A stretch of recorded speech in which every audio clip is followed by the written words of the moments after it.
Sambil bercanda, Hasim mengatakan dirinya adalah bajingan dan ahli maksiat. Sementara DKPP hanya bisa mengadili orang yang punya kehormatan.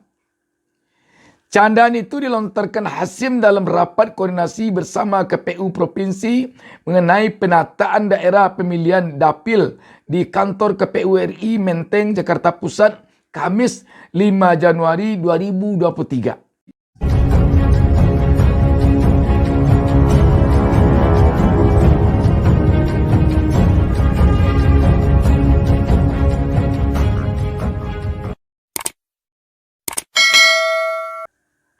Assalamualaikum warahmatullahi wabarakatuh. Kita berjumpa lagi dalam kesempatan ini. Saya Bustami Narda tak lupa mendoakan kepada Allah Subhanahu wa taala, Tuhan Yang Maha Esa. Semoga seluruh pemirsa selalu diberikan keberkahan hidup oleh Allah Subhanahu wa taala. Sahabat BN, ini ada sebuah berita menarik yang sangat menggelitik. Sebelum kita bicara panjang membahas berita ini, saya akan bacakan. Detik News menurunkan berita di bawah judul Canda Ketua KPU, .2. Saya ahli maksiat. DKPP cuma boleh adili yang ada kehormatan. Berita ini hari Kamis tanggal 6 Januari 2023, tepatnya pukul 15:05 WIB. Jakarta. Ketua KPU RI Hasyim Asy'ari melontarkan candaan saat bicara soal pelaporan dirinya ke Dewan Kehormatan Penyelenggara Pemilu DKPP. Sambil bercanda, Hasyim mengatakan dirinya adalah bajingan dan ahli maksiat. Sementara DKPP hanya bisa mengadili orang yang punya kehormatan. Candaan itu dilontarkan Hasyim dalam rapat koordinasi bersama KPU Provinsi mengenai penataan daerah pemilihan dapil di kantor KPU RI Menteng, Jakarta Pusat, Kamis 5 Januari 2023.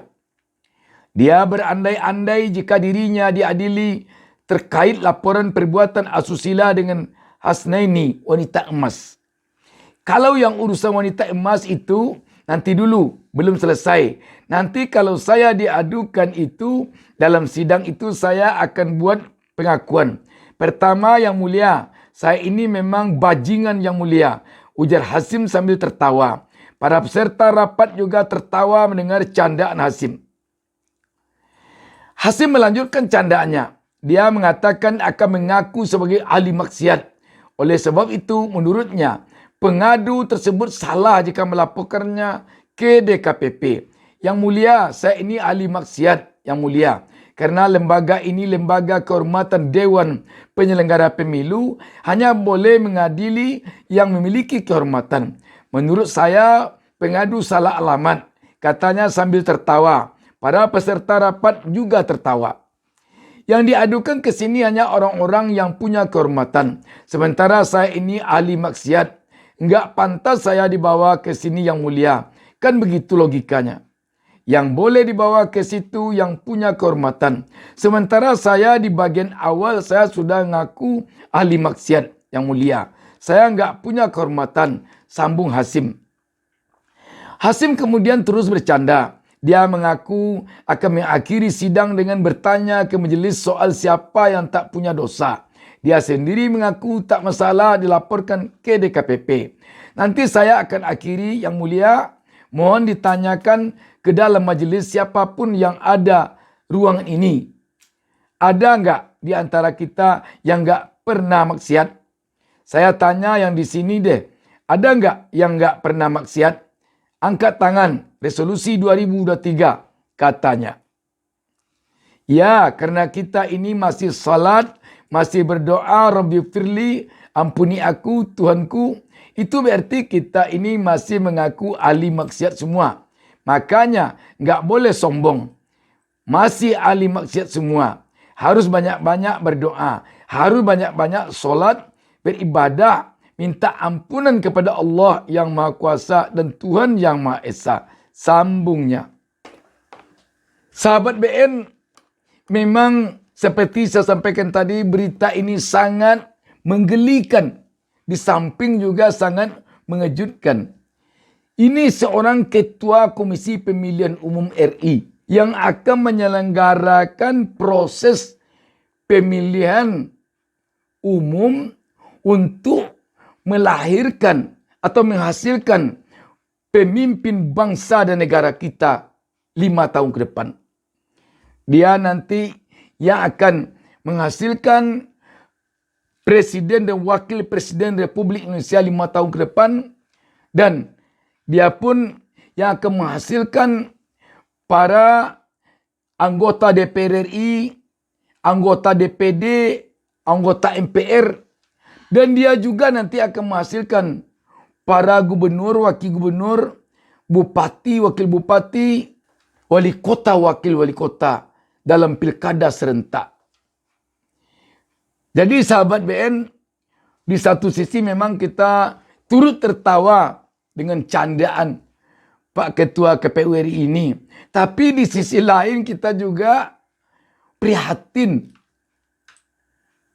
Karena ini merupakan gambaran dari moral seorang Ketua KPU RI. Yang harus nanti dia itu bersama komisioner yang lain, bersama unsur-unsur penyelenggara pemilu yang lain, jujur, adil dalam artian yang sesungguhnya. Dan pada KPU inilah nanti tertompangnya keinginan rakyat untuk melahirkan pemimpinnya 5 tahun ke depan. Jadi sahabat BN, di satu sisi kita salut kepada Pak Ketua KPU RI ini, walaupun dalam kesempatan bercanda, tapi dia tampaknya telah berterus terang bahwa dia adalah ahli maksiat. Walaupun itu disampaikannya dalam bercanda. Akan tetapi, jika dihubungkan dengan jabatan dia sebagai Ketua KPU RI, sungguh sebagai yang dipercaya oleh rakyat untuk menghasilkan nanti pemimpin-pemimpin bangsa kita, mulai dari presiden sampai kepada gubernur, bupati, wali kota dalam periode 5 tahun ke depan. Ini bukan main-main. Bukan hanya KPU RI sekarang ini sekadar sampai pada memilih anggota legislatif saja, atau hanya memilih gubernur, wakil gubernur saja, atau hanya memilih presiden dan wakil presiden saja. Tetapi semuanya. Karena itu memang perlu sekali unsur-unsur dalam penyelenggaraan pemilu ini, orang yang kredibilitasnya betul-betul teruji. Terutama sekali tentu dari segi moral. Sebab moral inilah nanti sebagai penentu kejujuran.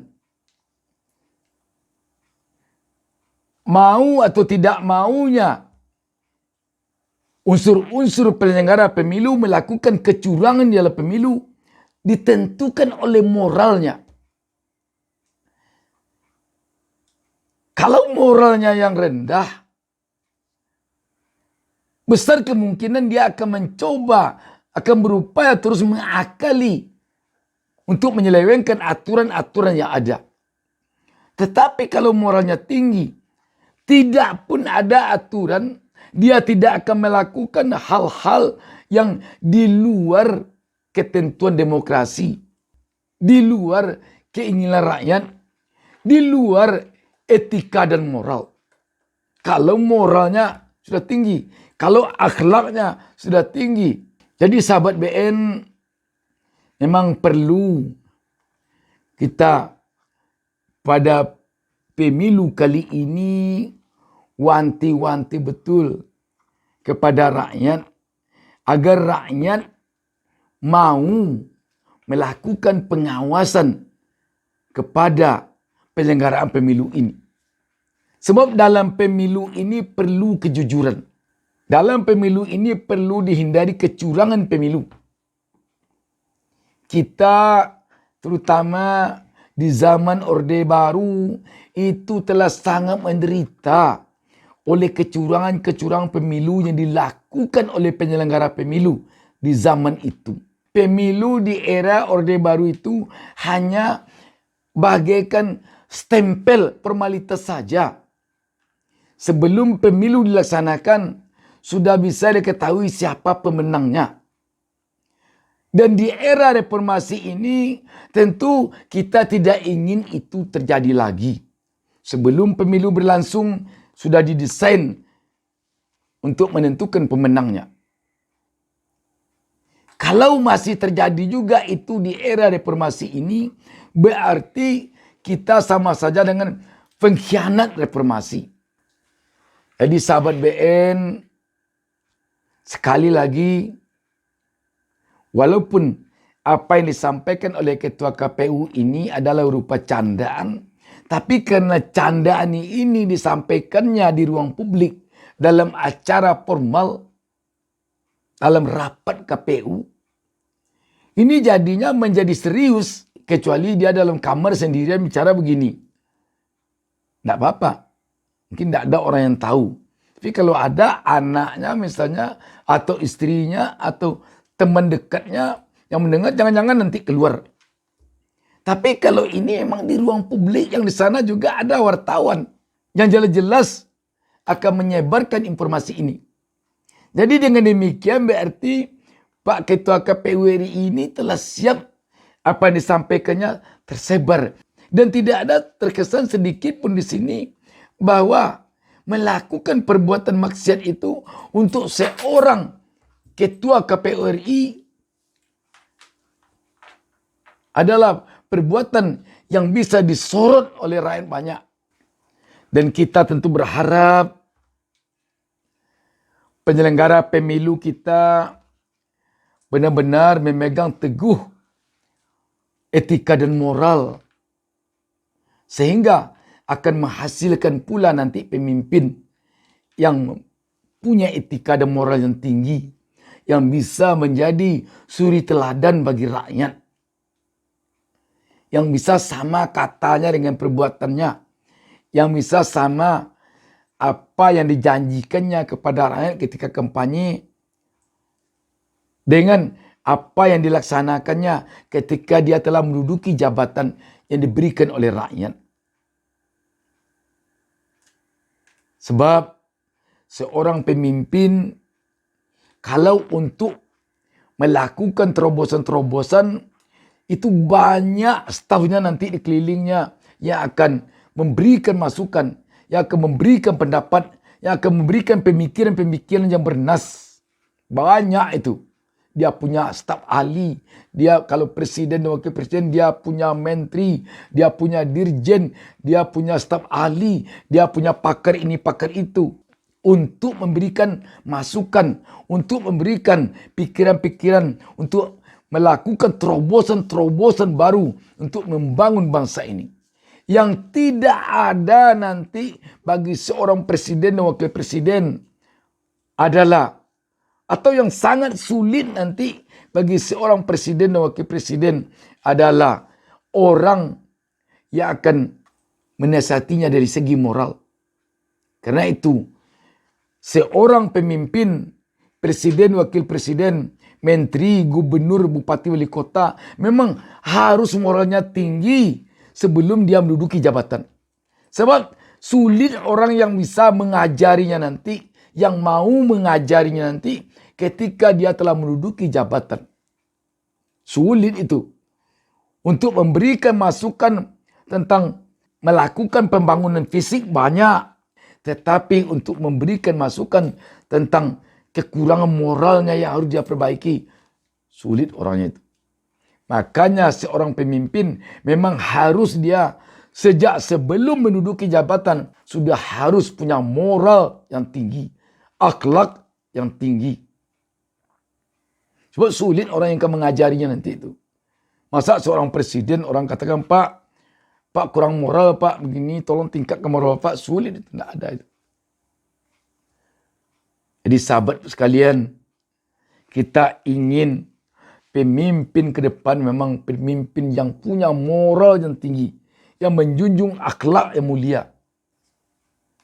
Sahabat, begini saja perbincangan kita tentang candaan Ketua KPU RI ini, dan semoga hasil pemilu 2024 nanti bisa melahirkan pemimpin yang benar-benar diinginkan rakyat. Tanpa rekayasa, tanpa desain, tanpa kecurangan. Demikian, wassalamualaikum warahmatullahi wabarakatuh. Jangan lupa subscribe. Jangan lupa subscribe.